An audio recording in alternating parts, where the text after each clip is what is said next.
I go about doing things because suddenly I realize that I have responsibility.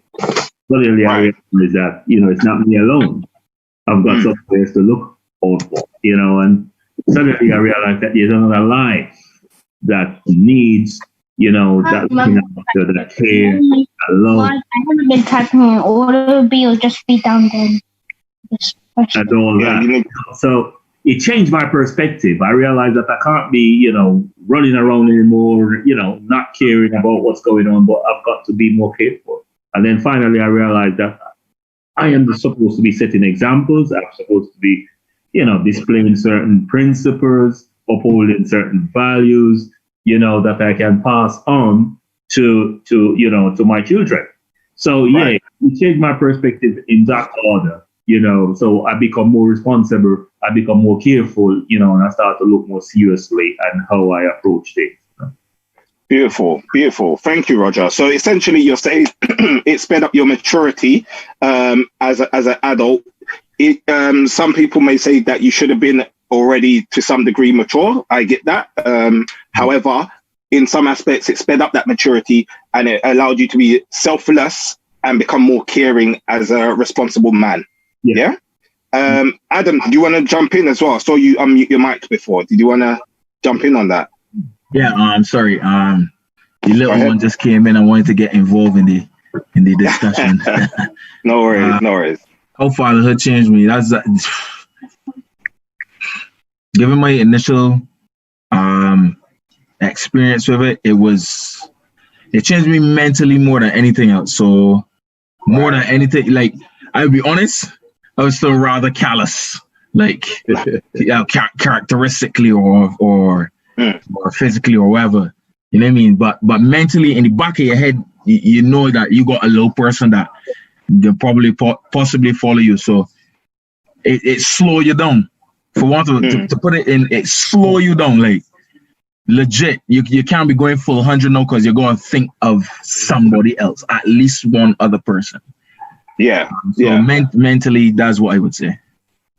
Okay. And Adam, again, happy birthday. Happy belated birthday for yesterday, sir. I hope you had a good one. I tried. Nice one. Yes. Yes, sir. Anyone else want to quickly jump on that before we move on? Yeah, I would say that fatherhood, my experience in fatherhood, it's alerted me more to be, I'm not saying I was selfish, but less selfish, from what I was. It made me aware that my time no longer belonged to me alone. I have to think of others, the other in my responsibility. I realize that I also have an important duty to perform with my son. I have to set in the right kind of example. And this also opened my eyes to the fact that as mother and father, we're no longer like the olden days where our duties just pertaining to pop out to work and come back and the usual thing. But we have to do the things, a lot of the things that the women were expect to do alone in their time. Right. So it make me less selfish and more aware that my duty is broader than, one would have think. Okay. Interesting. Thank you. You said something about it helped you, it enabled you to do the duties that you would take for granted that I guess your wife or the woman of your child, the mother of your child, was doing alone. Can you expand on that, please? No, take for instance, right? When my son was small, and I would take the shopping basket and I would go shopping. And that would be no problem to me, whereas before you'd have expect she to take as most of the modern days father now, they will take the child, they will clean them up, they will feed them, they will play with them, and they will do a lot of things with them. And as I grow, is my case, I show my son a lot of life skill that he can learn from me that I know. So it's quite a bit that it's involved as a father that it helps me along. Okay, cool. Thank you, Melvin. Rolando, I'm gonna ask you anyway, just in case you wanna share. No, Yeah, no, go thanks. ahead, No, I was sir. gonna. I think. I don't know if it changed me in big ways, but I definitely probably saw things from a different perspective. I mean, growing up, I wasn't like, if I think about my parents, I kind of had my dad who wasn't really pushy or too involved or whatever. So when I say pushy, I'll explain. And my mum was like a teacher at school, so the teachers often don't kind of back the children as much. They always have the teacher's perspective. So growing up, I didn't really understand pushy parents, like parents who was trying to get their kids to the front or try to really push their kids above maybe in front of other kids. But I think I definitely understood that more when I had my own child, where it's like, even if for me, I don't mind maybe taking second place for your child, you're more like, you become more like competitive in that sense. Like you don't want your kid to miss out, and it kind of looks silly sometimes from the outside, but I could understand it more. That aspect of that's more parenthood rather. Well, yeah, I guess that doesn't really answer it. Changed me as a man, but kind of does a bit.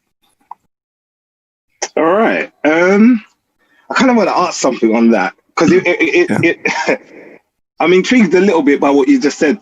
So okay. So, and I get what you're trying to say. Like, obviously, we want the best for our children, right? Yeah. We want the best for our children. That's a given, right? That's a given.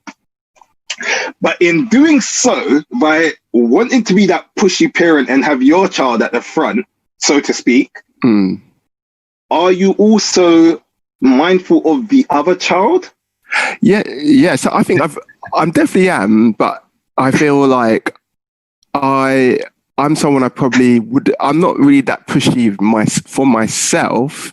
Not that I don't know. Not that I don't know my own self-interest. So I'm trying to get my way on things, but I'm not going to do something. I don't like to look ignorant when I do it, but I can understand a bit more. Like, I wouldn't want to push her over, like disrespect, to the extent that it's too much.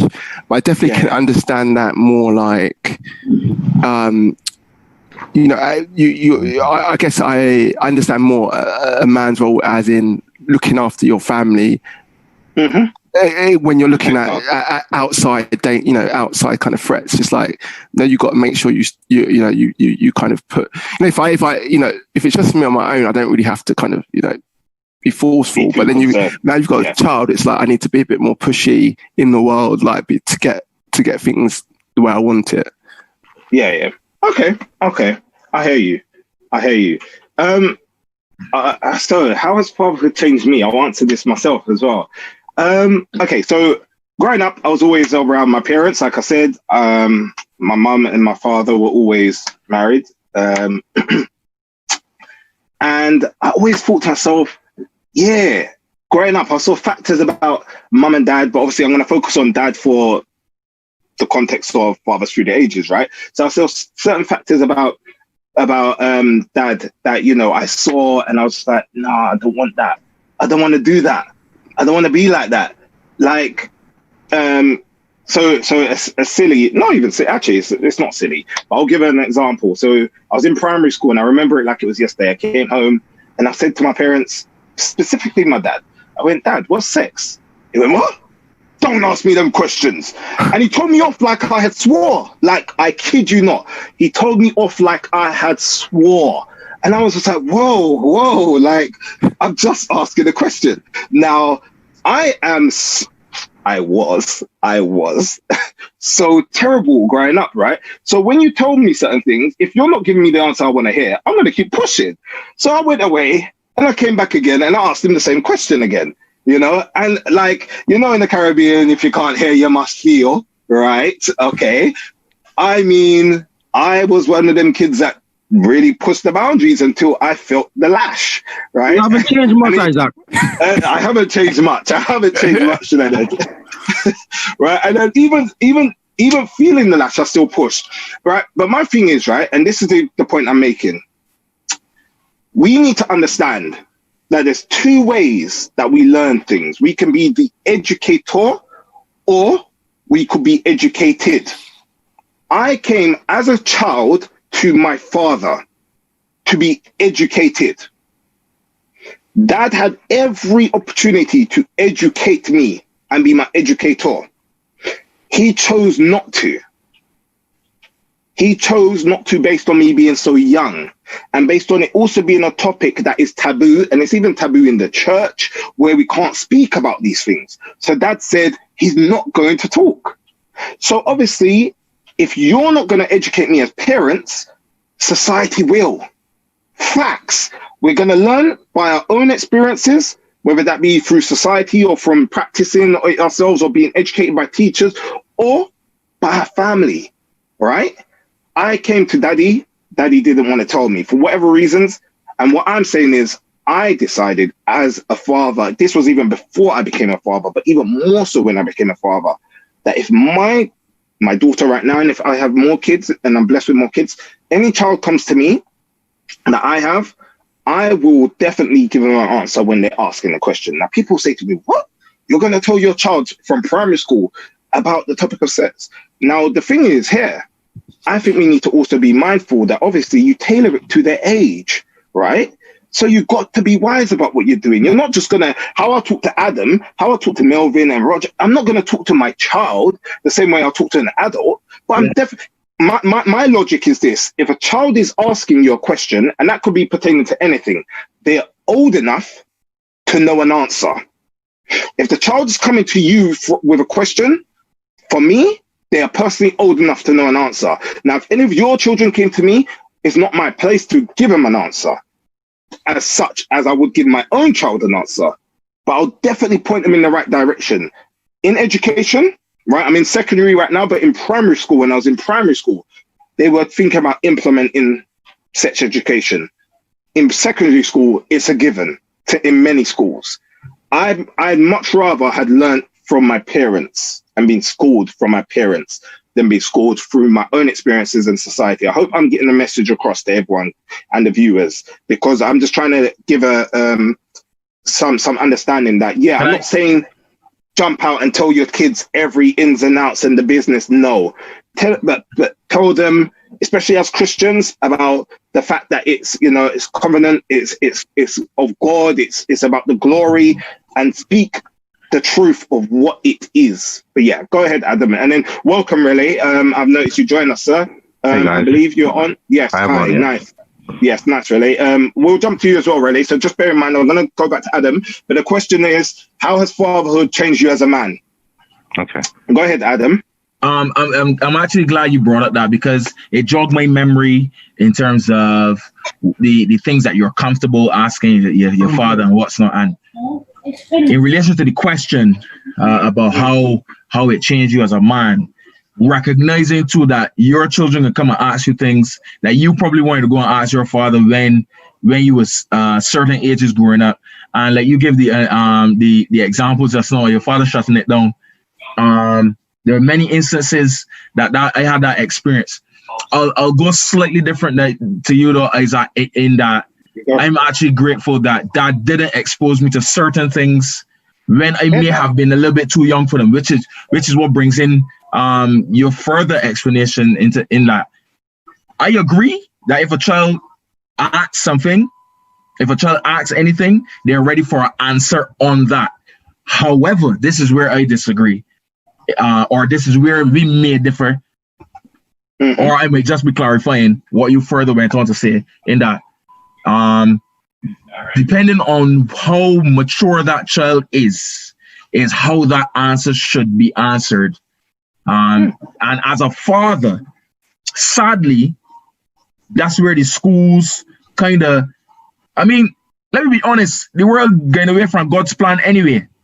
And we in our sinful nature feel that we know what's best. So because the children at school more than at home, and as a teacher myself, I know for a fact that children that I teach, I see more than their parents. Because when they're home, they eat, they go and sleep, really and truly. And as parents, as fathers, we know that, like, you spend less time with your children than teachers do. However, I still fervently believe that there's certain things these schools should not be responsible. I might be going on a limb here and saying something controversial, but responsible for teaching. So as a father, knowing, going back to the question again, on how it changed me, knowing what the school want to teach or intend to expose my children to. Yep. I am responsible for making sure that the school understand, you hold on. You let me decide when my child is ready for that emotional jump or the progress my child should take in learning certain things. And sex is definitely one of those things. You know what I mean? You could be like, it's a maturity. I hear you. That is a different conversation because, as you said, you work in education as well, right? So that is a different conversation because we know the education system, they're going to do what they're going to do, regardless of us as parents saying, no, this is not what we want. But we know ultimately, if they're going to do it, especially when it comes to education, once it's in the curriculum, it's in their curriculum. We can disagree with it. We have our rights, but it still may be taught. In which case, that's what I'm saying. We've got the power to take the first step and do the education and tailoring it to and tailoring it to the needs not only of our children, but more so what God's ordained us to teach them. Right? First and foremost, right? Many of us, myself included, I would not be in the mess that I've been in, right? If I was, I guess, taught in the right way. I guess, right? That's not me shifting it all onto my father or onto my parents. No, because I still made a choice as an adult. Well, I was in my late teens, but as an adult. But yeah, really. Do you want to jump in, sir? Oh, sorry. Yeah, I was going to ask the question on that. What about the other men, like the other men in your elder men, sorry, in your circle? How was excuse me, your interaction with them, like church men, older friends? Good question. Notice when I first did my explanation, I said it's a taboo topic, one that's not spoken about in church. Okay. Yeah. So I think that's the answer. Church, this is a topic that the church doesn't want to often dwell on. Doesn't ever want to. I'll give you a truth. So I was in primary school, and there was a particular. Oh no, I was in secondary school. That's a lie. I was in secondary school. So I fell away from church when I was about 14 years young. Right, I fell away from church, stopped going, but every so often I'd come back. And so I came back, and there was a particular pastor who was preaching, and he was preaching on this topic of marriage and sex. And even the topic, he didn't want to say sex. He didn't want to say the word sex. So what he said is, he was there for about a whole minute dabbling with what to say, and he was just like, and he started smiling, and then he said, big people's business, you know what I'm talking. And I sat there and I looked at my mum and then I looked at my dad. I said, this is ridiculous. The whole church knows what he's talking about. Just say the term. The term sex is not a sin. It's not a bad thing, but because we tiptoe around it, and the church does as well. So to answer your question, yes, my dad didn't take the place of me asking the question and answering, right? The church also, the older community in the church, the men, it's just a taboo topic. For some reason in the SDA community, we don't want to delve into this. But I will not negate that the responsibility lied on myself, right? I still chose to do what I done, right? As in my adolescent years as 18. So that's 100%. Me. So I'm not gonna point fingers elsewhere without saying, hey, this is still an Isaac thing. No, it's an Isaac thing. Yeah. So, but I'm saying as Isaac, that's a lesson that I learned from my father that wasn't even being taught to me in the way that he wanted to be it to be taught to me. Right. So that's what I'm saying. Really, jump in, sir, please. Am I jumping in on the previous question or the sex topic? Yeah, the previous question firstly, please, and then you can go on if you want to link them. But definitely, how has fatherhood changed you as a man, sir? No, but it was interesting what you were saying about the sex topic, and I don't think it was ever a topic I've ever discussed with my parents. And it's more of a thing where maybe older friends or maybe older relatives, maybe who were not that too much older than you, and friends really, and maybe what you see in the media on TV and stuff like that. And I guess that's our first exposure. I didn't grow up in the SDA church, so obviously my experience will be a little bit different. But it still is a taboo subject within the home. And I definitely would like to be that parent to try and like you say, depending on their age and where they're at, to be able to have that conversation with my child. Because, you know, I remember growing up having so many questions, but no one really to give me a definite answer. Yes, sir. So it's important for all of us. But in terms of how fatherhood has changed me, you know, I'm always changing, always adapting. I don't think I'm the same father I am today that I was when I first had my firstborn. You know, I have my moments where I'm still trying to learn patience, you know, dealing with, you know, a 7-year-old, 5-year-old, 2-year-old have different challenges. And, you know, you might go out to work, busy, long day, and then you come back to, you know, different scenarios, I should say. So, you know, learning patience is something I'm aiming to achieve. I think I've become more selfless as well. I think you naturally do as a father. You know, I used to be playing, say, football every weekend or doing X, Y, and Z, and slowly that starts to wind back, and you spend more time with your children, you know, taking them out to various school events or parties, games, whatever. There's always something, homework, etc. Yeah. You know, you become more selfless as well as a parent.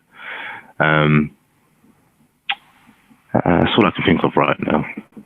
No, that's great. That's great. Thanks. I hear you. Let me jump in on that one, because boy, I heard a lot of selfless. A lot of people saying a lot of people somewhat admitting that they were selfish before they got children. So God find a way out to deal with your selfishness and give you a child. Yeah. No, how fatherhood changed me. The thing is, for those of us back home who have older siblings, we've been doing fatherhood from a very young age. When I was 14, I was already visiting my sister at the hospital, taking stuff for the baby. When the baby came home, I suddenly have to do all the taking care of. When she's time for her to go out on the road, I am the carer. So I've been doing that for years. But when I became a father, that was a different thing. Matter of fact, from the time I know my son mom was pregnant, I started tailoring the way I speak. I was very loose in the way I give information, but I'm very tailored with it now. And well, my son, I know children pick up very fast, and I would just use words. I would just express myself. But when I got my son, I had to change that, because I realized that he was picking up very fast. And on the point of sex, the main thing I teach my son about sex is the two different gender in sex.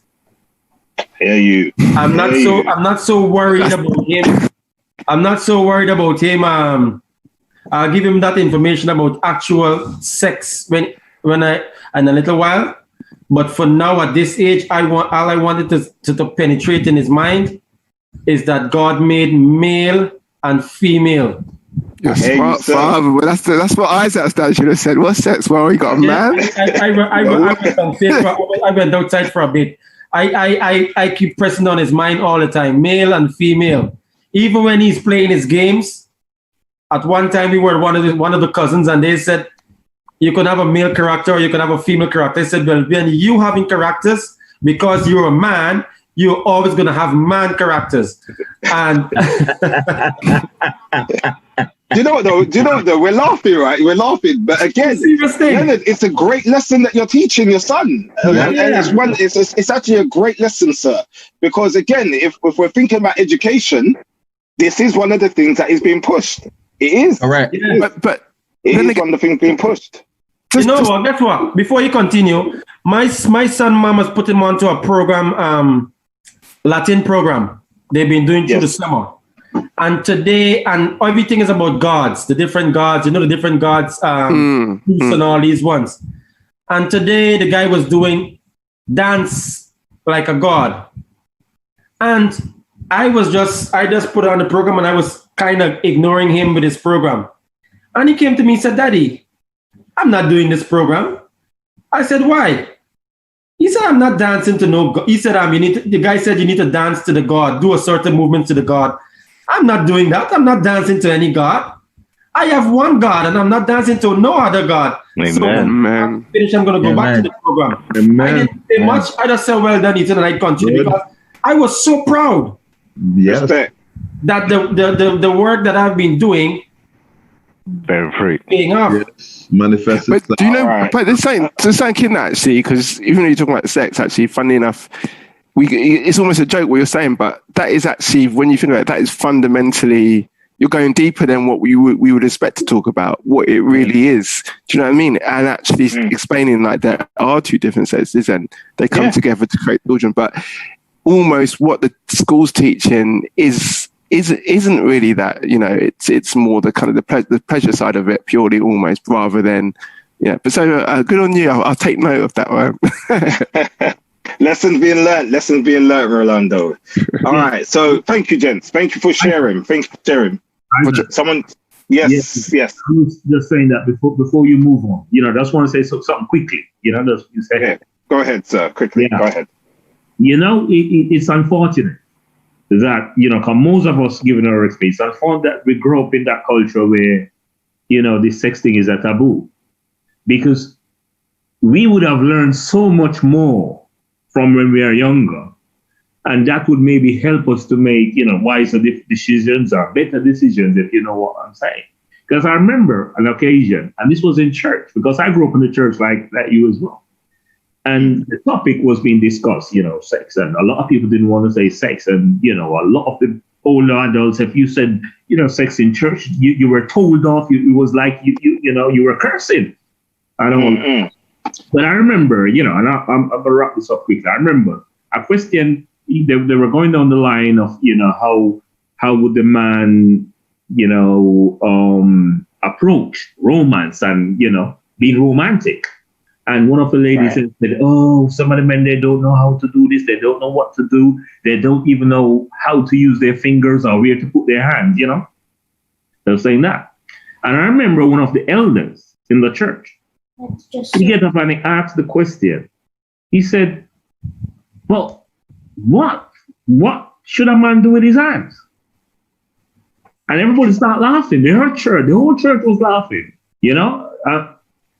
And I'm telling you, it was a situation that day, because when we find out what's going on, he really didn't know what to do, you know, how to approach this thing, you know what I mean? And then I remember that, so we were having a conversation among ourselves as men, and we said to one of the elder men, you know, you have your grandson coming up, you have to start telling him about the birds and the bees, because that's what we call it back in then. They talk about the birds and the bees, you know. You definitely straight to say sex. And he said, listen, man, the Bible says, to who little is given, little is expected. And I wasn't sure, but I went to research and I found that there was a text in the Bible which said, to much is given, then much is expected. And what he was really saying, I didn't learn much from my parents, so I don't have anything to teach. And that's why I say it's unfortunate that we haven't learned all these things, because we now, some of us find ourselves that we don't know how to teach our kids, or we are reserved, you know. But what I'm hearing from this platform now, you know, all of us, you know, we have become wiser, and then we are prepared to tell our kids straight up what is what, as long as it's mature enough or the age group is fitting to what we are saying, which is it's aligned with God. First and foremost, it's got to be in alignment with the word. Yeah. So yes, thank you for sharing that.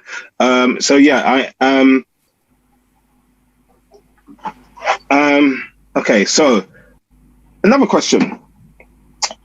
Based on what we've just been speaking about, would you say the experiences around, you know, what's changed as a father, the experiences of your father's not speaking to you about certain taboo topics, whether it be sex, drugs, alcohol, whatever it may be, topics as well as, good point you raised, Rolando, the fact that the church also tiptoes around these topics, would you say it's made you anxious as men, as fathers? Would you say it's made you anxious to, like, the fear factor of your children maybe asking you, or another child in the church maybe coming to you and saying, uncle, what is this?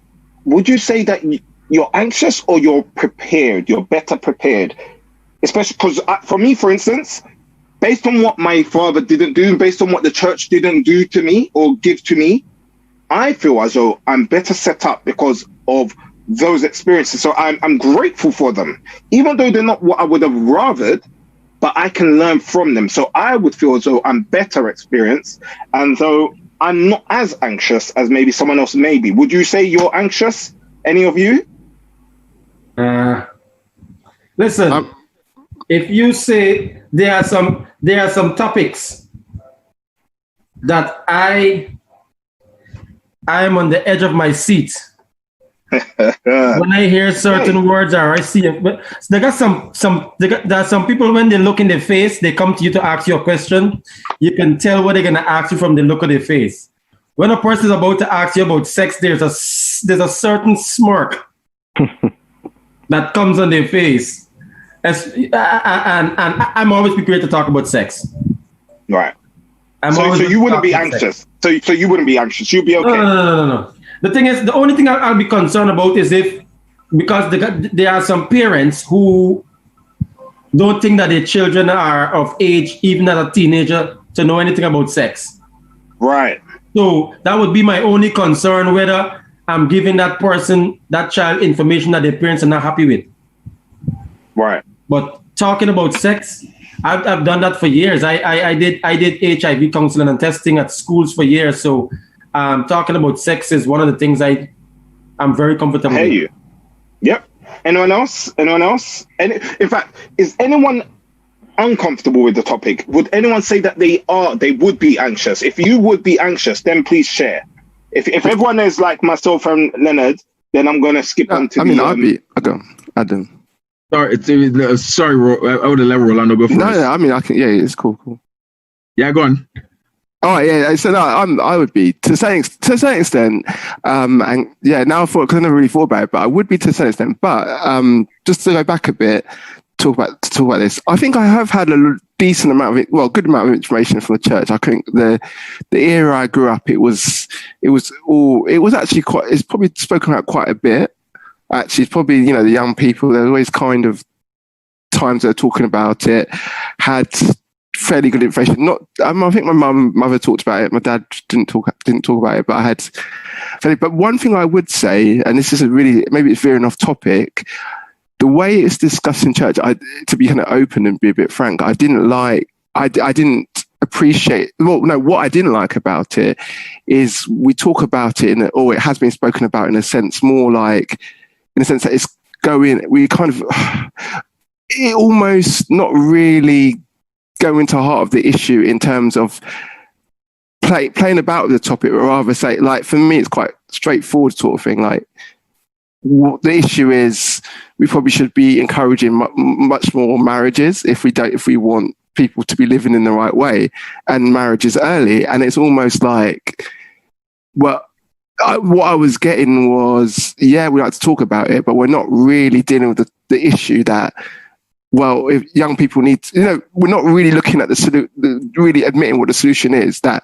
we need to encourage in marriages earlier, or else naturally there's going to be a lot of problems around it. So I'm kind of rambling, but my thing is, I think talking about sex in isolation to, how are we going to make sure young people effectively learn how to court towards a marriage, and not in like a kind of what I think is almost a fake way. Yes, don't hold hands, and you're going to talk to them, and then you're going to get married. Yeah. And it was like this. There's a dishonesty going on. Like, that kids are getting involved from young. Because everyone kind of knows sort of what's going on. No one's really talking about it. So, and I can compare that to other churches. You see other young people from non-Adventists, they're getting married very quickly because they're kind of open, like, after a year, we're getting married at 20, 21, because obviously, sex is on the horizon. So I think that's probably one thing. So I think that's how I would I'm anxious to an extent just normally, but I would probably approach it quite frankly and try to make sure, it'd be like, look, to try to really solve the problem and not just kind of pussyfoot around it and be like, okay, if you don't want your child engaged in certain things, well, this is what they're going to have to do, sort of thing. So, yeah. I hear you. And the thing is, right, one thing I've heard in church, right, again, is to not talk about the topic. And it's not just the topic of sex. It could be the topic of gang culture, of knife crime.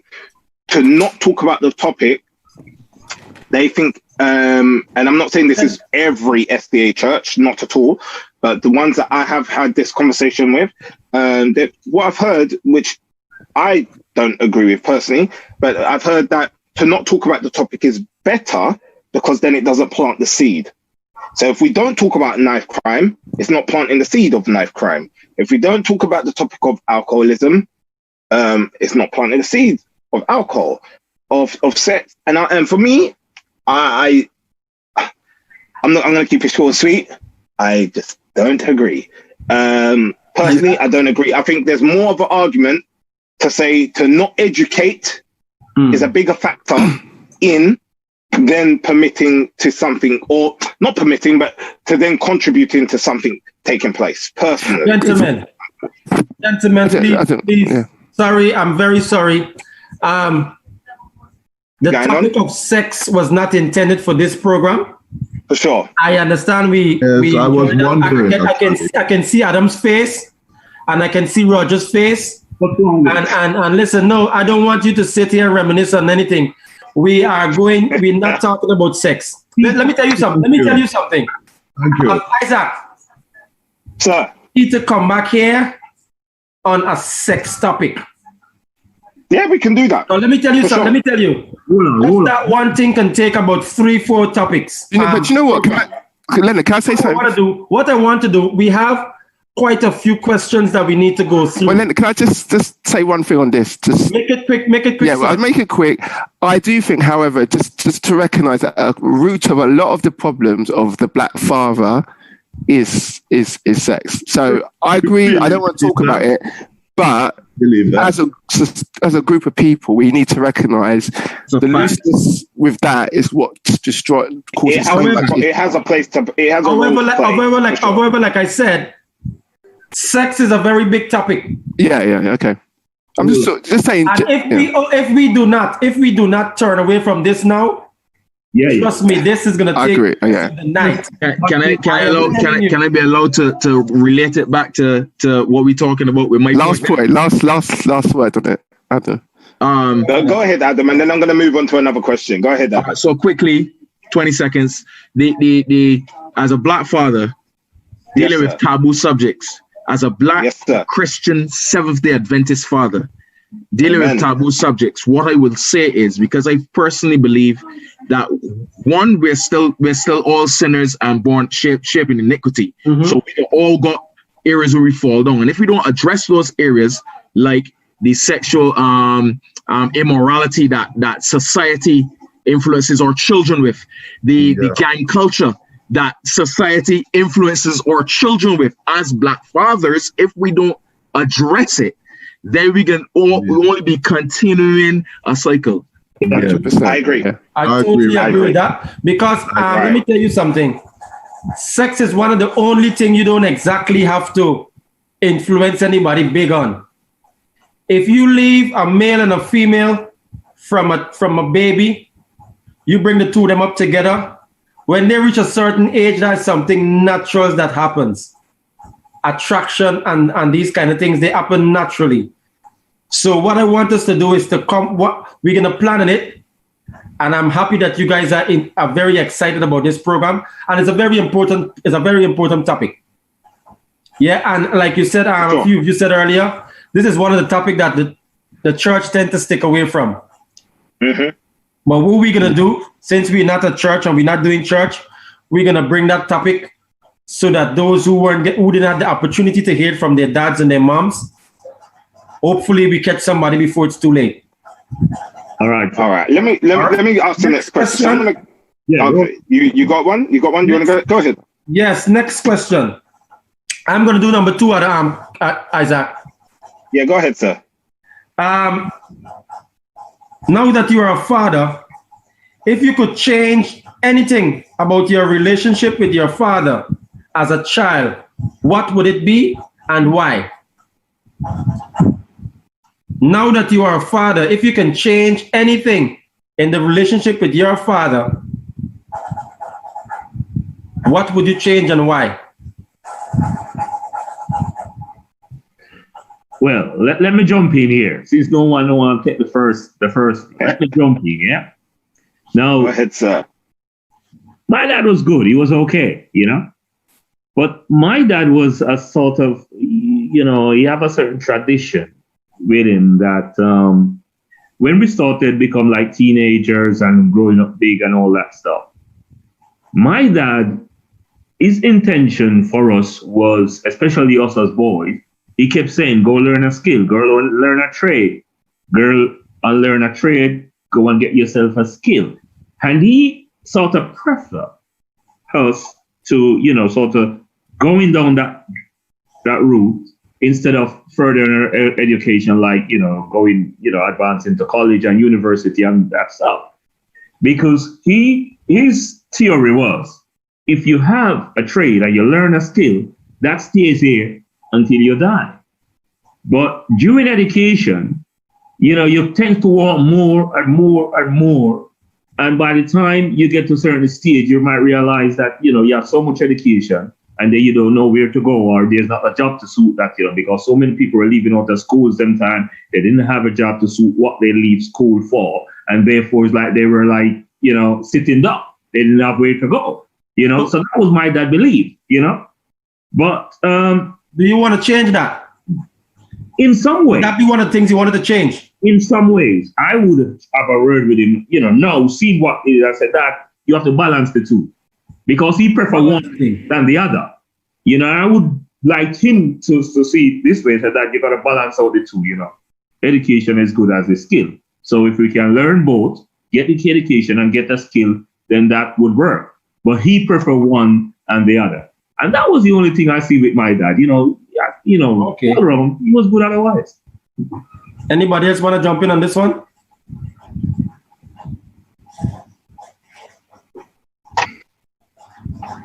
All right. Jump in.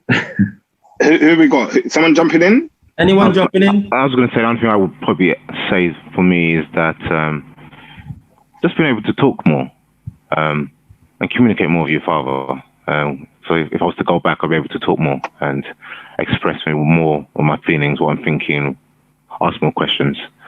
I guess more of that fear factor is not being able to ask those things or be able to share those things. I guess maybe as a man, as a boy, about sharing your feelings.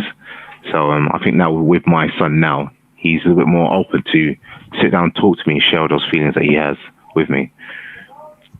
Thank you. That's the why. And do you think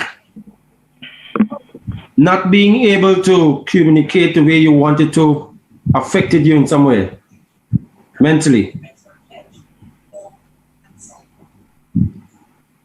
I think possibly, maybe less confident in certain areas. But I guess as I got older, I just got more confident within myself. Okay, but that would have been less because you would have had to muscle up to get those confidence for yourself. I think so, yeah. Yeah. Okay. Would you, Rene, would you argue that it also made you more resilient to some degree as well? Yeah, no, I can argue that as well. You know, sometimes you just get on the things and try and work out yourself.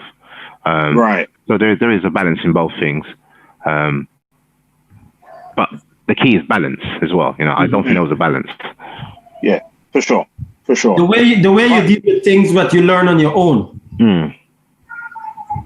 It has a different impact. It does, yeah. It has a sweeter. I mean, look at the way you spend the money that daddy give you and the way you spend the money that you start working for. That's true. That's true. It's a different thing. Anyway, anyone else want to jump in on that one before we move? God, there's a question here. I'm excited to jump on, but I want us to go up. Anyone else want to jump on that? If not, Isaac, let's run with another question. All right, gents, here we go. So let's face it, we're living in trouble. Like we're living in worrying times. Facts. We can't dispute this. we cannot ignore the fact that we are black men in a society that, despite the fact that people may try and argue that we've come a long way, we are still in a very worrying place. I'm sure we'd all agree, right? Things that we're seeing happening, things that we're seeing regardless of the country, whether we say, oh yeah, we're in England, it happens over here, it happens here in the UK, right? So the question I've got for you is this: being a black father in today's society, right? Being black in today's society, racism is there. Whether people want to say it's not, I mean, open your eyes, it's there, right? Institutionalized racism is there, right? Straight blatant racism is there. It's on the increase, I'd even say. Tensions. You see it, like all of us guys, we were bantering about, you know, the fact that my team Arsenal beat Leonard's team Chelsea in the FA Cup final. It is there in football. I'm sorry, I just had to let them know. Sorry, Leonard. But racism is there in football as well, right? Racism's there. We can't ignore racism, right? So the point I'm making, right, is this: has that changed your approach to fatherhood or impacted your relationship with your child? On top of that question, I'm going to also tie in what I was bringing to the floor before. Gang culture is there. Now, the media does a horrible job at portraying black kids in a horrible way. Facts. If a black kid does something with another black kid, it's black on black violence. If a white kid does something with another white kid, there's no such thing as white on white violence. Yeah? Like, that's not heard of. No, they just had a bad day. Yeah. And this is what we're saying about racism is there. I don't know if anyone's seen my status about the way that the media portrayed a kid that was at a educational center, and they portrayed him as the murderer. They put the black kid's face on the title. He was the victim. The victim, but because of the name, it looked like the black kid was the murderer. And actually, the accuracy of it was that it was actually a white kid that murdered the black kid. But because the way the media portrayed it, it looked like it was the black kid. So as a father, as a black father, does this increase your anxiety when your kids go out? I don't know if anyone's got kids that are old enough to go out and do their own thing. But like Adam, I know you've got a child in his mid-teens. I think he is 15, right? Like, do you fret? Whether your child's male or female, are you threatened? Are you anxious? Are you worried? Are you concerned about the livelihood of your child, irrespective of how you brought them up? Because we can bring up our child and our children in the best way. But once they go through your doors, you don't know what they're doing. You do not, guys, we do not know what they're up to. We know ourselves being brought up. We got up to madness sometimes. I got up to madness. So go ahead, Adam. Jump in, sir. I'll respectfully, how do we do it in Parliament now? I defer my time. I respectfully defer my time to Uncle Mel and Big Brother Roger if they want to go before me. Whoever wants to jump in. If not, I could answer. I try to answer. You go, Adam. Go on. Yeah, let's see what the younger head have to say. All right, okay. Birthday boy, jump in, sir. As I said it before, my son doesn't live with me and didn't grow up with me, so he already spent limited time with me. But that doesn't negate the fact that every time he left the house, you're not holding your breath. I didn't understand it before, for instance, when my parents did it to me, and that's why I try to relate it to, like, especially my mother. But your father now will try to be strong and, still try to tell you what you should do or what you shouldn't do, where you should go, where you shouldn't go, and give you hints. And if you're going somewhere that he don't agree with, even by the time you get late teens, early 20s, that he don't agree with, he still let you know, what he believes, what the Bible says. And, so it's always in the back of your mind what you should and should not do. I try to do that even from distance with my son. Trey. It's a lot more difficult than what my dad had with me. That being said, yes, you still hold your breath, because particularly when you research history and how Black people had to or are portrayed still in this time as a Black father of a Black teenager, knowing that he'll see them things, or he will be portrayed if a scenario bursts out. And okay, he lives in Barbados where predominantly everybody black, but it's still very, very, very, very prevalent there in that when the police reach a particular scenario and see the persons there, they automatically assume certain things based on where that person live, or where that person come from, or who that family, who is the family of that person. And that's something that's been passed down, sadly, from slavery. Rather than not judging a scenario based on merit, we judge it based on who the person is. And that is a product of racism that, sadly, the media continues to portray. I don't know if I want to go further there. I want to be brief. No, I hear you. Thank you. Thank you for your answer. If anyone else got a brief comment to share, please jump in.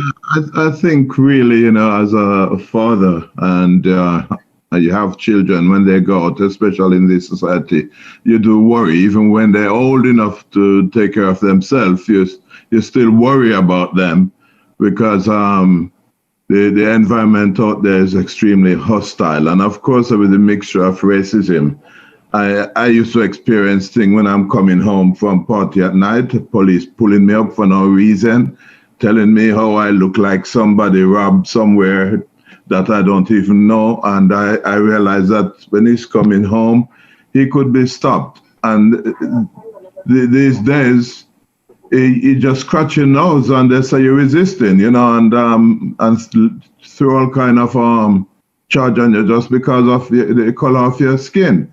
You also have something that I experienced where you'd have group of English guys try to case you out because you're black if you're on your own, or a lot of them and just to a few. So I always talk to my son to be careful where he's going, to be aware of his environment, because people will hurt you just because of the color of your skin. So I'm always glad when I used to hear the door open and he coming in, because I know anything could happen out there. It's not with me now, but is not with me now. But I always pray that God would bring him home safely. Yeah, man. I hear you, sir. Yeah. It's very interesting because I grew up back home, but since I come to this country, I've my son was here with me. My son is now he's here from he was 7 years old. He's been in this country. He's now way in his 20s, so he spent more than half of his childhood here. And what I realized, is that things are different from back home. The culture that we grew up in. Because I remember once he went out and he was coming back late at night, and he was mugged, and beaten up badly. Yeah, and I ended up in the hospital early in the morning, about 4 o'clock in the morning. I had to take him to the hospital. His face was all bashed in. They stole his shoes, stole his phone, and all of that stuff. Yeah. And the police was called and all of that. But it's interesting because when the police was called and they came around to take the report and all that, they were trying to label my son as a gang member. Because they call it just a gang feud. It's one gang against others. So they was asking the question, do you know this gang member? You're part of this gang and all that. That's why they tried to label. My son was all, face all bashed up, in plaster and all. And that's the line that they were going down, in terms of the gang culture, to show you the type of being here. And same as Isaac says, it was labeled as, it's another black and black thing. And, much wasn't done about it because it was of that nature, and it makes me very angry to see all this thing. Another incident was when he was going to school. I remember he came home one evening and he said that this teacher kept picking on me. And I said, what have you done? He said, I haven't done anything. I've been walking in the corridor. And before you know it, he's calling me out and he's calling me name and he's labeling me as a troublemaker now. I'm up to no good, And every other day he would come home and say, no. I said, no, this is getting out of hand. So I went to the school. I spoke to the principal. I said, listen, my son said, teacher is speaking and him. I want to know what's going on. So I was called to a meeting. The teacher was there, and I said, this is what my son said. Well, oh no, I wouldn't do that. Oh, and he said, my son, he's not a bad boy, but sometimes he gets with the wrong people and all of that. And he was trying to polish it off and all that. But when I met with a mentor that was in the school specifically, and he was there specifically, employing specifically to sort of cater to black boys who were like, maybe in trouble more so often. And he turned to me and he said, listen to me. He said, Mr. Campbell, I can tell you this. I'm in the education system. I've been in it for years now. I said, these teachers here, they don't care about your son. They don't care about these children. As long as you're a black kid coming through this school, these teachers here, they don't care about. As long as they can get through the day and they teach curriculum, that's it. So if your son is, failing, that's none of their business. If he's slow, they ain't going to put any extra time to get him up to speed because that's not their interest. As far as they're concerned, he's a black boy, that's another waste of space. So what I tell your son and all the other black kids, strive to be above their expectation at all times because that's what they expect of you. So you have to strive to beat that expectation and be above it. If you can't fall there, then that's it. You just join the statistics as it, and, for a teacher saying that in the same school that he is, really start to show you the depth these things go for, you know what I mean? Okay. Which is true, Roger, right? And the thing is, right, it's a shame that we even have to. It's a shame that we even have to hear this. And it's a shame that is even the truth and the reality. But then there's another question that I've got for you fathers, for you gentlemen. Again, relating it to the current climate we're in, relating it to the recent affairs of, the months gone and what we're, the riots and the protests and the things that have been going on for years, the things that are, it's not new news. It's not new news, right? As fathers, have any of you had to have a conversation with your kids recently about the current affairs? Have you had to sit your kids down, your boys, your girls, irrespective of age, even more so, of course, if you've got kids of age where they're in their teens, they are going out on their own, but even if they're a bit younger as well, whether it be you, Adam, Melvin, Roger, Rolando, Leonard, Rele, any of you fathers, right? Do you sit your kids down and educate them on the possibilities, the threats, potentially being stopped by the police, and obviously, like, luckily, praise God, over here they don't have guns, but that doesn't negate that things still happen in the UK. People have still lost their lives, right? There's a film I'm going to share. I'm sure many of you might have seen it, or many of you might go do church and pretend you've not seen it, and that's fine. That's fine. But I don't do that, right? So there's a film called Thug, The Hate You Give, right? Thug, The Hate You Give. Brilliant film in my eyes, right? Brilliant film in my eyes. But there's a particular scene that I'm speaking about. And it's actually two scenes. At the start of it, the kids are young. And the father sits them down around the table. It starts off like this, and their hands are on the table. All of their hands are on the table. And he's teaching the kids, this is in America, mind you, but he's teaching the kids what to do if you are pulled over by the police. He is installing this mindset in his kids from the kids are babies, and he's saying to them, have your hands on the dashboard where it is, listen to them. Whatever they command of you, you do. You do not be resilient. You do. And he's installing all of these things into their minds, right? That's one point. And I was just like moved when I saw that. I was just like, man, I love this educating going on from the father. Then there's another scene later on in the film where it's now they're older, the daughter's done an interview, the dad's been held up at a food store where they're eating, at a restaurant where they're eating dinner, after the interview.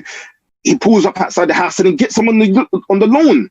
And he says to the children, and he gets them to recite things back to him that he's installed into them. again, about having a voice, about knowing your rights, about knowing who you are, standing up for what you believe in. And it's powerful moments. Have you as a father had thought about having these moments? Or have you had these moments with your kids, just preempting what could happen? Well, if I may jump in quickly on that one, because my son is 8. Yes, sir. And there are some things that I don't think I need to, at this age, get into the black and white of things with him. But there are some things that I've installed in him from a very long time. Like, for instance, he wouldn't dare have his pants drop under his bum. A few days ago, foolishness. A few days ago, that was happening, and I fixed that up. I remind him that there is a buttocks there by slapping it, and he keep the pants above there. Yeah. When he speaks, I ensure that when he speaks, whenever he's speaking to me, and his voice starts to raise, I remind him that you don't need to shout at me. I can hear you. Now, one of the things that are threatening, and I find that at work and at a few other places, we, especially us from the Caribbean, we have what is referred to an aggressive tone.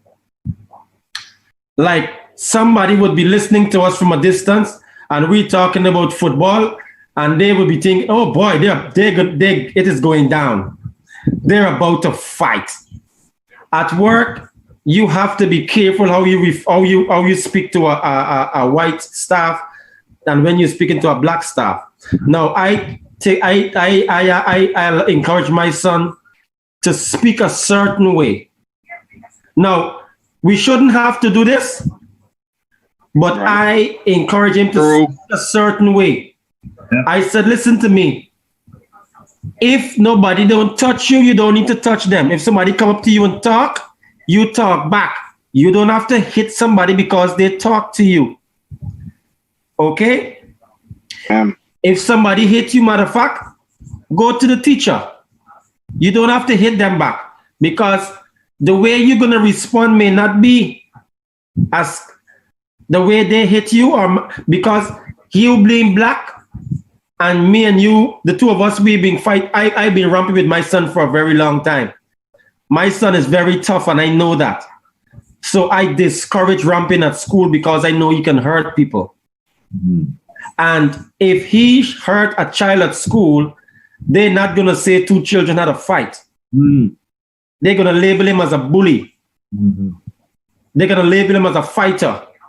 And he's going to be put into a box. When he leaves primary school and go over to secondary school, he's going to be taking that with him. So I try to tailor all these things now. So should they decide to be racial to him, it would be clear. He's not a vice child. He's not a child that gives trouble. So there has nothing. In other words, they cannot pinpoint this is the reason why I had to deal with him. It would be clear that they're actually picking on him because he does not possess these traits that they're looking for in a black boy. Mm-hmm. Thank you, Leonard. Thank you. Does anyone else want to jump in on that? Just be mindful of the guys, of the time, guys. Sorry. We are going to come to a close at past. But yes, go ahead if you want to jump in. Rele?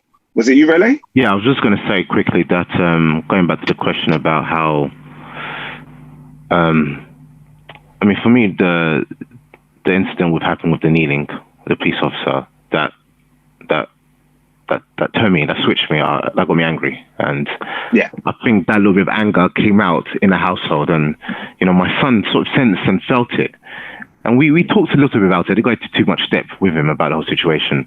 I did try to explain that, in the society we live in now, sin is such a big problem. And, one of the problems with sin is, people are judge you by the color of your skin. And it's one of those things also that I've actually thought about, going back to Africa as well. As in, taking my family out of this society in this European culture where we live, and they're constantly going to be targeted because of the color of the skin, to go back to where they'll be cherished. And, it's something still playing in the back of my mind that I should take them back home. Yeah. Hear you. I hear you, man. Quickly, I do want to challenge you on that. Sorry, is that you, Adam, that wanted to jump in? Yeah, I can wait behind the challenge. All right, I want to challenge you on that. Really, challenge on your opinion. Challenge on strong. No. Challenge. I know it sounds strong, but here's my thing. Right, it's thought provoking, is what I'm giving you. Right. Okay. Cool. Going back home, Africa in your case, going back to the Caribbean in mine. Mm-hmm. Are we then failing future generations?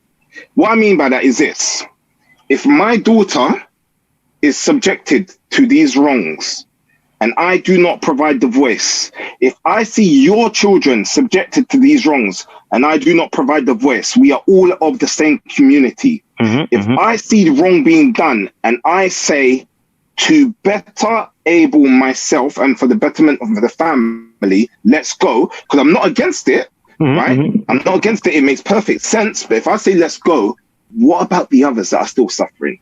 What about the others that are still going to be undergoing it? So earlier, you might have heard when Rolando made the comment about being a father, he's about his child. So he's now like, yeah, I want my child to go to the front. So I said to him, what about the other child? If you're putting your child to the front, what about the other child that you're going in front of? It's the same logic for me, even though it's a case of, in that case, scenario, something different. My thing is, if I see wrong being done to us as a father, as a black man, oppression, if I up and go because I'm able to, but the next brother, the next sister isn't able to up and go, then what?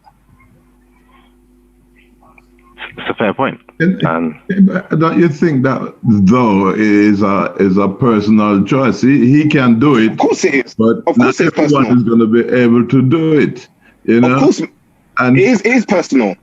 And you mentioned a point there that I'm really interested in about if we see things being done wrong because of your color, the color of your skin, and you don't say anything.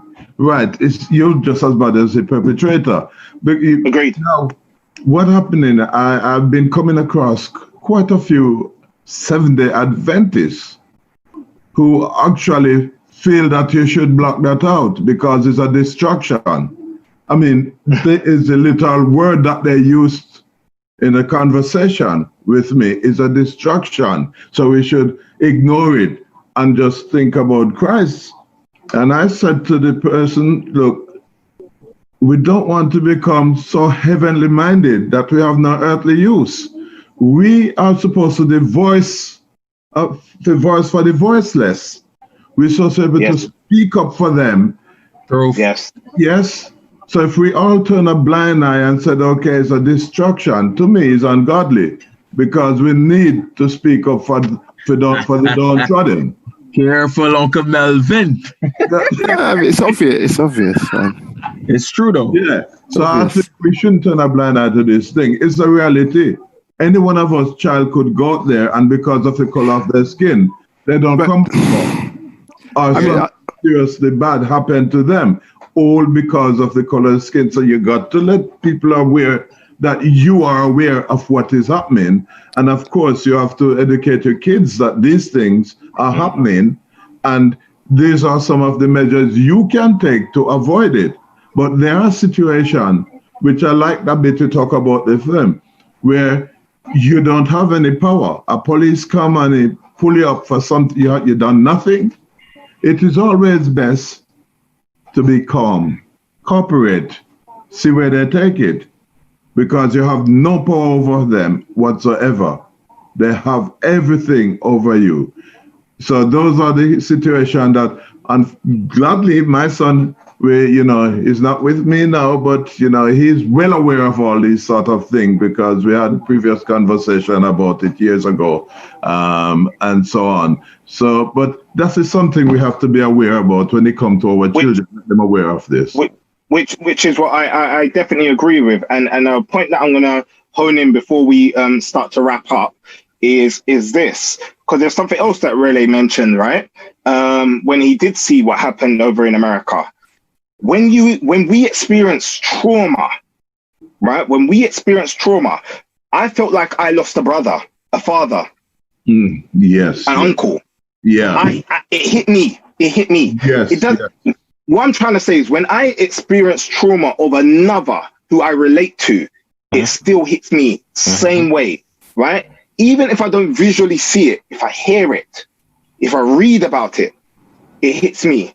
As a black father, so not necessarily the case alone, the case of what happened with George Floyd, right?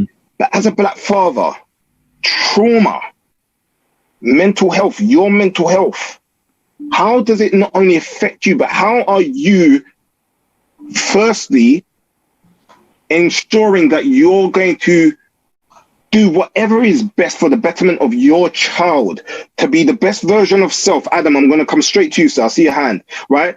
For the betterment of self, to encourage and to instill into your children how to best deal with trauma, especially your sons, because women tend to talk a lot more than what us guys do. It's been amazing, guys, talking to you over the 3 sessions. I've loved it. But naturally, we hear often that men don't talk. So the trauma, how do we deal with the trauma? Adam, come on, sir.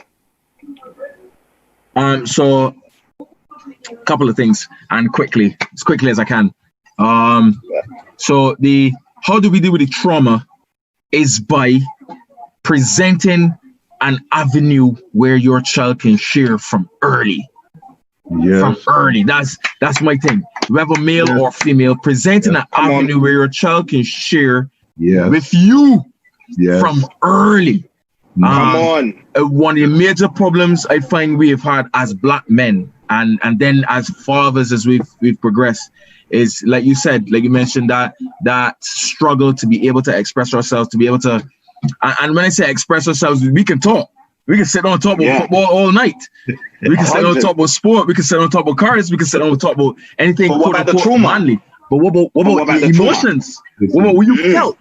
And to tie in, firstly, what you mentioned, Isaac, I felt what happened to George Floyd, what happened to Trayvon Martin. Because I'm not only black, I not only came to England in 2005, and when I wear my hoodie, Granny B would tell me, no, listen, when you come off the train, take down that hoodie. Even if it raining, take it down. If it late, take it down. Come home and dry your head. Simply because of that thing. And Uncle Melvin laughed because he know. Like, you know what I mean? I see really like, boys, we know. Like, we know. That image, that the moment that they see you, what can possibly happen, and then you don't end up home. Like, I felt what happened to them boys, and it's our responsibility to try to tie in on what Uncle Melvin said. As Christian Seventh-day Adventist black fathers, to be able to not repeat the cycle. As Christians, we have a responsibility to remind people that Jesus coming for everybody, 100%. for humans, and we mistreating one another. And you cannot treat another human being like this. The reason why a black matter, my child's black life matters is because we are human, all of us, and we have to be able to transcend and transfer that to our children, or not we can be continuing the cycle. Really, I feel you. I just want to go back home to Barbados all the time, big man. like I personally believe that my children would better suited growing up in an educational system and home and church and the combination of home, and I'd be cool and better than here. And I say that with no apologies. Yeah. But at the same time, Isaac, little girl here, Leonard, little boy here, your tree here, Rolando, little girl here, Rog got, you know what I mean? I mean, their kids bigger now. Uncle Melvin, Trav is the same as me. But like, you know what I mean? We have to look out for each other. Before you go, Roland, Adam said something very Very, very important, and that's one of the things I wanted to bring out to us earlier. The way your grandmother told you about the hoodie, dressing in the hoodie. Those are some of the things we need to instill in our children. Now, they approach you many times upon your dress. These young street boys, all of us on here look young for our age. If you put on your hoodie and walk in a certain area, they're going to approach you because your dress says something to them. But Leonard, to be honest, that's another conversation that I got a slightly controversial view on. No. What I'm saying to you, if you dress a certain way, you attract a certain kind of people.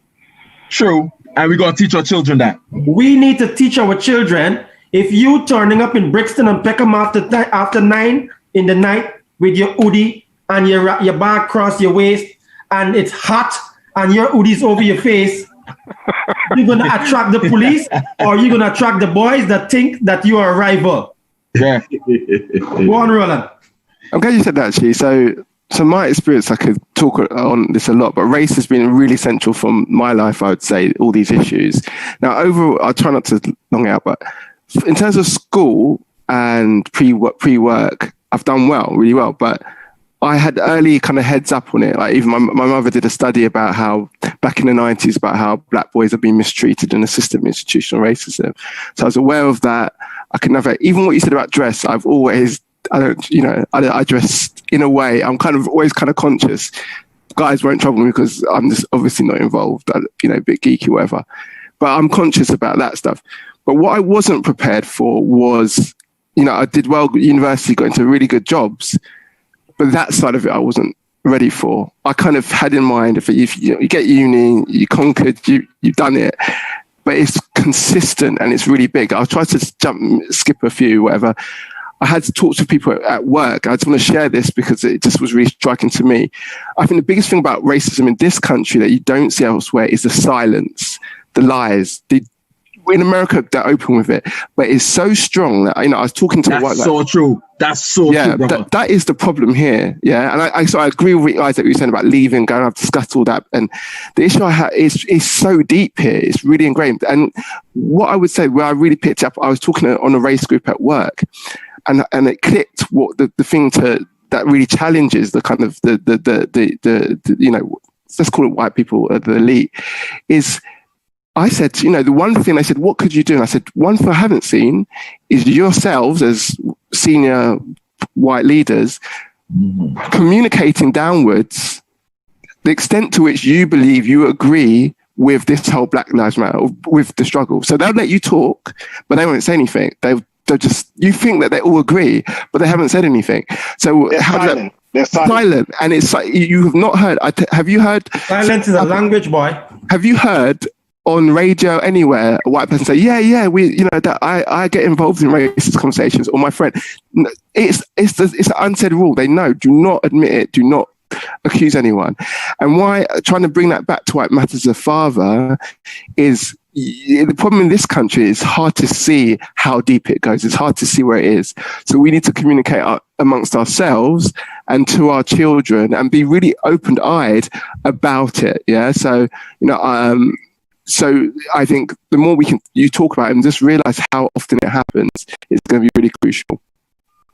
Yeah, gents, honestly, it is what it is. Like I do think we've got a place. I think we've got a place in society, and we owe it to our kids. We owe it to our community. We owe it to the fact that we are Black fathers. We have children. We care for their lives, right? And because I care for my child's life, I care for every child's life. And you know what? The fact of the matter is, it's a horrible reality that we go through. It's a horrible fact that Adam can't jump off the train wearing a hood, even in the rain. It's a horrible reality. It's a horrible reality that Isaac can't sit in a car. Just sit in a car. Crossing in a car. Yeah. Isaac just can't sit in a car. In a legal place to park. Because if I'm sitting in a car There's an issue. You're Just up to because something, I'm in a car, I can't be in my brother's replacement car. I can't be in my brother's replacement car. Yeah. Right. And Leonard and Leonard has to tell Ethan, and Leonard has to tell Ethan, or Raleigh has to tell Joshua, when you buy your Benz, don't tint it. Don't tint it. It's an issue. Gents, honestly, like my sentiments are these, right? We live in a time and an age where these things are only getting worse. And we need to really step up ourselves and do the job that we need to do. The ministry starts from home. Ministry starts from home, for sure. Yeah. I will never dispute that. No. Thereafter, because let's be fair, the church, we make up the church. It's not the building, we make up the church, right? But ministry starts from home, where two or more are gathered in his name, he is there also. God is there also. That's your home. Your home is the church. That's where your ministry starts, at the home. Yeah. God poured out his spirits into the home, right? Into the home. So we need to start our ministry there.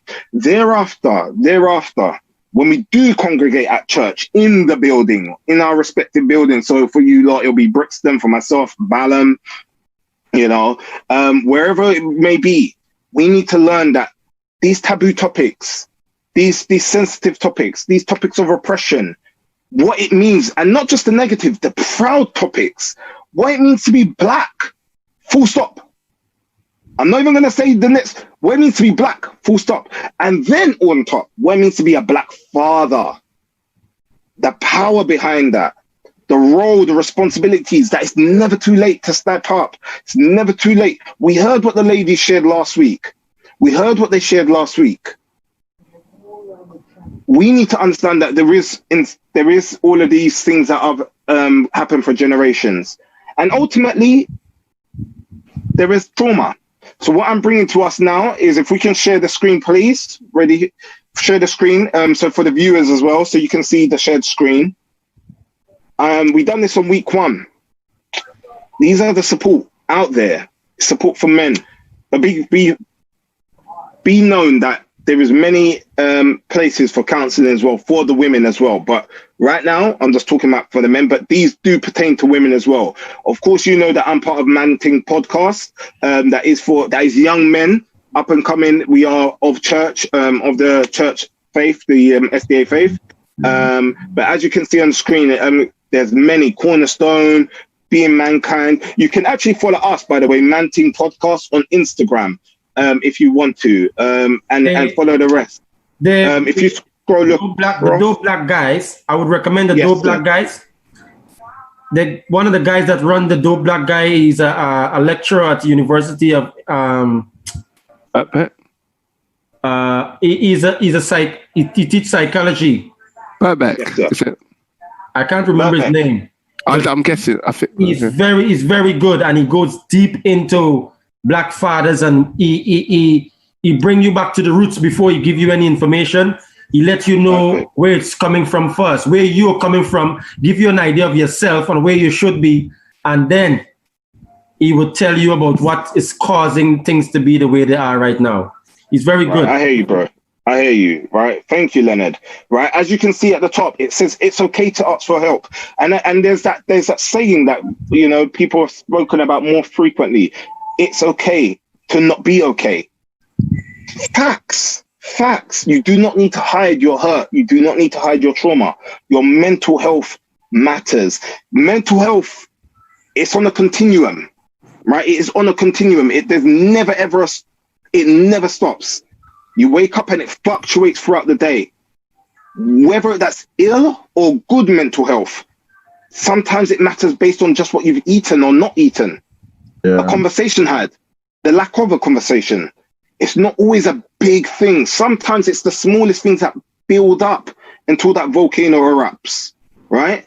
So here's more. Under 25s, under 35s. Yeah? There's so much information out there. Another thing that I will 100% always plug, one thing that I done, right, was I went to my GP. And they got me in contact with counseling, and I had 12 sessions over 12 weeks. right? Counseling, it is a beautiful thing, right? So as you can see, Father Through the Ages, series finale. Next week, we're bringing to you Healing the Way Forward. It's happening on the 13th of August at 7 p.m. Please continue to contact Brixton SDA Church with your comments, with your queries, with your questions. Anything that we've not been able to tackle today, we'll definitely try and tackle it next week. We have got some set questions for next week, but by all means, still flood us with yours and we'll happily change them over. But next week is the series finale of Through the Ages. Week 1 and 2, you had Fathers Through the Ages. Week 3, we had Mothers Through the Ages. This is week 4, Fathers Through the Ages. And next week, the series finale is going to be Through the Ages. Please like and subscribe and follow us on YouTube and Facebook. Yeah, Brixton SDA Church. Like, subscribe, follow. Yeah. Also on Instagram, I believe. Brixton have a site on Instagram. I believe so. As well as, like I said, I'm Isaac Fletcher from Man Team Podcast. You can follow us on Instagram as well. So I'd just like to thank all of you gentlemen. Thank you very much. Adam, Melvin, Roger, Rele, Leonard, Rolando. Yeah, I would like to thank the team working behind the scenes. Yeah. So that's Jess. That is, Jess. We've got John, we've got Chris, Kelly, we had Amanda as well. Thank you all. Thank you everyone in Brixton Church that has partook in this program. And we're going to close in prayer. Leonard, sir, can you take us away, please? Yes, please. Thank you once again, gentlemen. Okay, let's pray. Heavenly Father, we are grateful for this wonderful opportunity whereby we can come and call upon your matchless name. You said, we didn't ask, you told us that you would never leave us nor forsake us. And we are holding you to that, Lord. We are standing on your word right now, and we saying we need your help. We have ideas of how we want to raise our children and our families, but we know you know best. So we want to bring our families into your hands and ask you to direct us. Lord Jesus, it is not fair. There are quite a lot of things that are happening that are not fair. That is not fair. However, we're going to work with what we have, or we're going to leave because we know the battle is not ours, it's yours. And trying to fight against the system and fight against anything is going to only make things worse. So what we're going to do, we're going to hold our peace and let you fight the battle. We believe and we know that this battle is not against flesh and blood, but it's against principalities and power. We know that you said mankind, not black nor white, but mankind. And the devil know that should we stand together as mankind, he would not be able to infiltrate the families and infiltrate our communities. So in order for him to get at us, he have to divide and conquer. And we ask, God, that we, your children, will spread the word of loving each other. Teach our children Jesus. And when they know Jesus, they will know the things that are of Jesus. And when they see these things happening, they would know that the devil is in the midst. I pray for every family represented here and everyone that is in the hearing of our voice.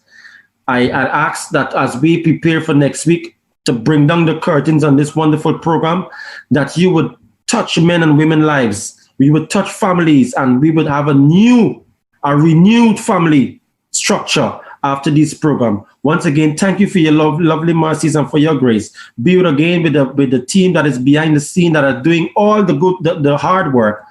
Bless and keep them again as they continue to lead us into this program and to provide us this cast. In your precious name I pray. Amen. Amen. Amen. Amen. Thank you all. Thank you all. Amen. Love. Thank you. Love. Thank you, guys. Bless up, everyone. Yes. Night. Blessings to all. Have a good night. See you next week. See you next week. Okay. God's willing. Bless up, from Adam. Pardon?